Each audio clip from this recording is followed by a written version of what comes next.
Ngayon naman ang pag-usapan natin, okay? The Supreme Court recognizes co-ownership in same-sex relationships, ano? At nakakatuwa ito dahil syempre alam niyo naman ako po ay kabilang sa LGBTQIA+ community. At ito ay isang malaking panalo para sa amin, no? Actually hindi para sa amin, para sa ating lahat. Okay. So, bakit ba ito ni-recognize, ano? Ang primary legal basis nito ay ang Article 148 of the Family Code, no? At ang case na umabot ng Supreme Court ay between Joseph and versus Ursua. Okay? At akala ko nga sila ay gay couple. Lesbian couple pala sila, no? Ang writer ng decision ay si Associate Justice Joseph Lopez, promulgated noong February 2025 and made public on February 10, 2026. Okay? At ang sabi nga ni Virginia Viray, isang lawyer and UP Law senior lecturer, no? Ay from legally invisible to being visible, no? Cohabiting same-sex couples exist. Yan yung sabi niya. So, paano ni-recognize ng Supreme Court ang co-ownership in same-sex relationships? So, ano yung kanyang main ruling? The Supreme Court ruled that same-sex couples who live together may be recognized as co-owners of property. Okay? Actually, problema din namin talaga ni Edwin yan noon. Kaya ang ginagawa namin ay doon sa mga properties namin, talagang yung names namin na dalawa yung nakalagay, ano? Kunwari, yung bahay namin sa Metro Manila ay yung land title, pangalan naming dalawa yung nakalagay. Tapos doon sa mga real estate property taxes at saka mga tax declaration. Kasi yung lupa may tax declaration, yung building may tax declaration din yon. Pangalan namin yung nilalagay namin doon, no? Pero in this case kasi, mayroong mga same-sex couples na hindi nila ginagawa yon, no? Yun. So, ang legal basis ay Article 148 of the Family Code at ang requirement is that they must show, no, the couple must show actual contribution to acquire co-ownership. Okay? So, ano ba yung nangyari? Ano yung facts of the case? So, two women who lived together as a couple and bought a house and lot in Quezon City. Then the property was registered in one partner's name for convenience. No? Ilagay natin ganyan para mas makita. For convenience. And upon separation, di ba? Hindi lahat ng ito ang katibayan na hindi lahat ng pagtatapos ay nega ang kinalalabasan, ano? Kasi ito naghiwalay sila pero nag-benefit ang buong sambayanan. Di ba? Kaya may plano talaga si Lord sa mga ganyang usapin, okay? And upon separation, they planned to sell and split the proceeds, but one partner later refused and denied co-ownership, no? Ano yung evidence natin dito na pinakita ng other partner, no? A signed acknowledgement stated that the other partner paid about 50% of the costs, no? Purchase plus renovation. Naku, buti na lang talaga si isang ate girl ay mayroon siyang napapirmahan na acknowledgement receipt, kung ano man yun, na nagbigay siya ng contribution doon sa property, no? Sa property nila. Ayan, okay? So ano yung Supreme Court decision? Ang sabi ng Supreme Court decision, the acknowledgement is already a binding admission that there is, and it is a sufficient proof of actual contribution, no? Kasi yun nga di ba? Acknowledgement receipt na yun parang nire-recognize nung isang partner na mayroong contribution doon, no? Therefore, co-ownership exists under Article Article 148, no? So ni-reverse ng Supreme Court ang mga desisyon ng lower courts. Ito yung sa Regional Trial Court at saka Court of Appeals. Okay. So ano yung mga important na clarification dito, no, na nangyari dahil sa ruling na ito? Ang sinabi ng Supreme Court, yung Article 147 sa ating Family Code, this applies to unmarried couples who can legally marry, no? And the property acquired is presumed jointly owned. Okay. So yun yung ruling doon, no? Kasi ang usual natin na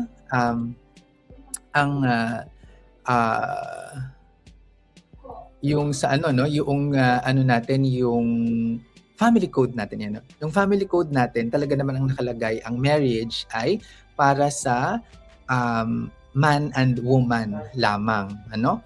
Kaya nililinaw nila kasi mayroong provision doon sa doon sa family code natin para naman doon sa mga men and women who are cohabiting together but are not married, no?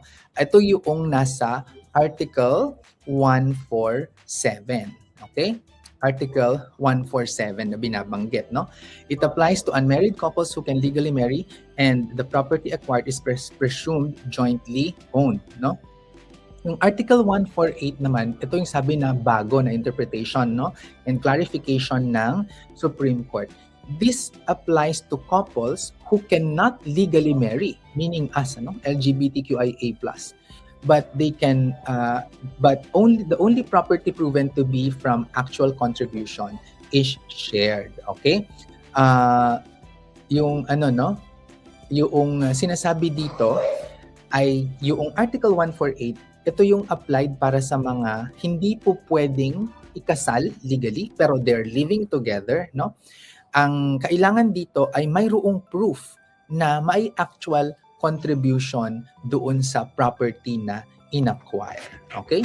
So ano yung key points and implications nito, no? So according to Justice Marvic Leonen sa kanyang concurring opinion, Article 148 does not distinguish by gender and it applies to all forms of cohabitation, no? I-apply niya sa lahat ng form ng pagsasama.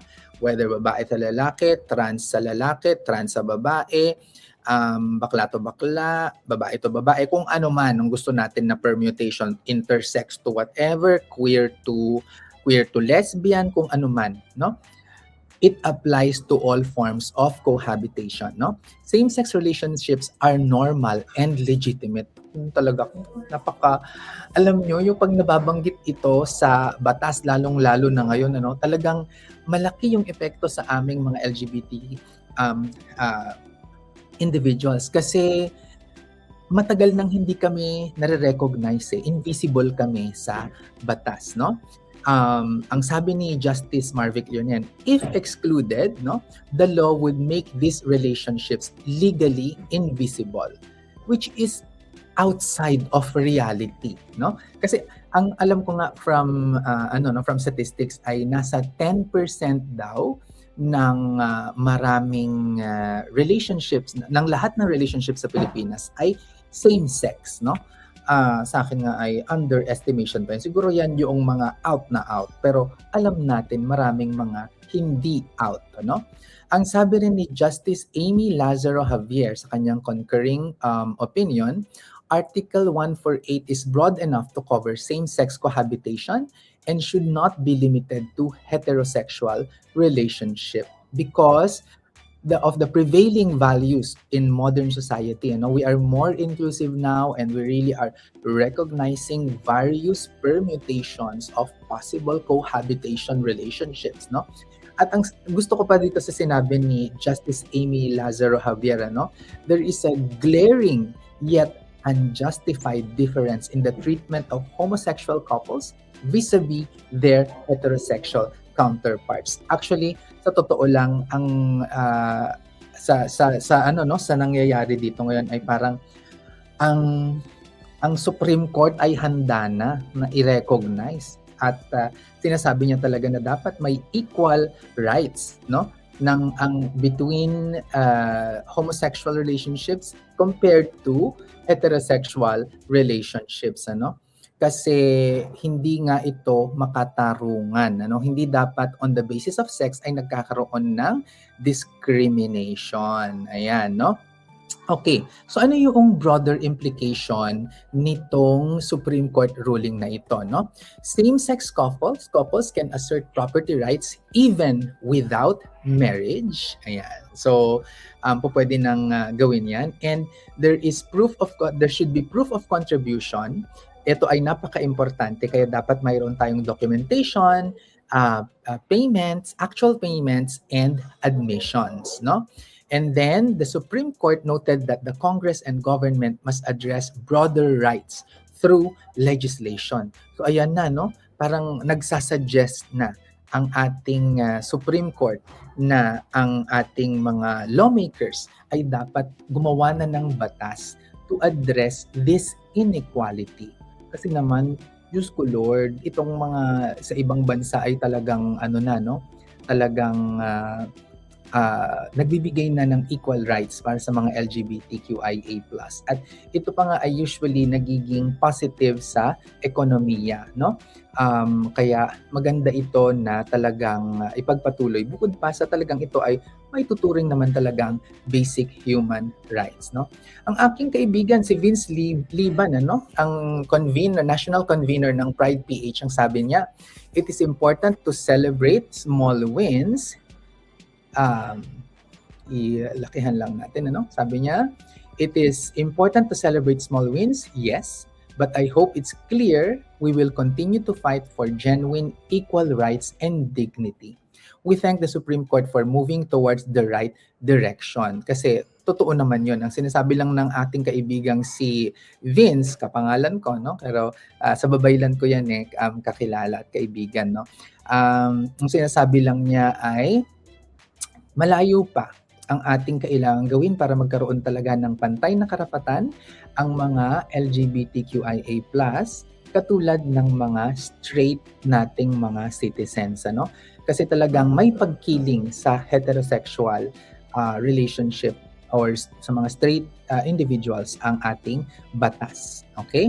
At ang sabi rin ni Attorney Virginia Viray ng UP Law, but there are also certain rights and protections such as the right to SSS, GSIS survivors pension that no legal acrobatics can remedy. There must be a change in law. Joseph versus Ursua is a small step forward, but the journey to true visibility and equality has a long way to go. Ayan. Ako naman ay agree kay Attorney Virginia Viray ng UP Law na talagang marami pang mga improvements na kailangan nating gawin para ma-address yan. No? For example, meron pa yung mga, di ba yung mga ibang mga LGUs nga ay naglalabas na ng mga right to care, for example, dahil yung kapag kunwari kami ni Edwin at ako ay nagkasakit, kung nagkaroon ng topak, ako ay na-hospital at nag-aagaw buhay na, maaring kung magkaroon ng topak yung aking family, na tingin ko naman ay hindi, pero maaaring mangyari pa rin, ay bawalan nila si Edwin na bisitahin ako o siya yung mag-desisyon on my behalf, kahit pa next year ay magto-25 years na kami ni Edwin together. Walang walang meaning yun sa batas kasi nga hindi kami kasal.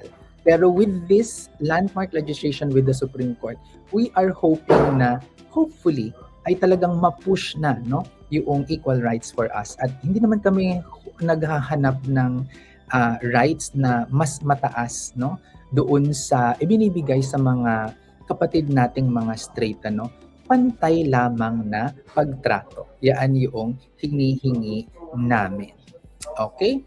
So, ako po si Sir Vince, ang inyong financial guro, nagsasabing ang pagyaman na pag-aaralan at napagtutulungan.